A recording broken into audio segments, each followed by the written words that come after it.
చిగురు పెదవి పైన చిరునవ్వై చేరాలనుకున్నా చెలియ మనసులోన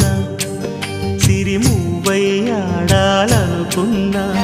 ఉన్న మాట చెప్పలేని గుండెలో విన్నపాలు వినపడలేదా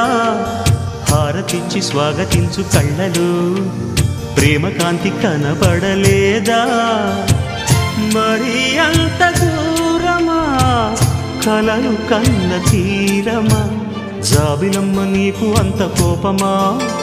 జాజి పూల మీద జాలి చూపుమా ఓ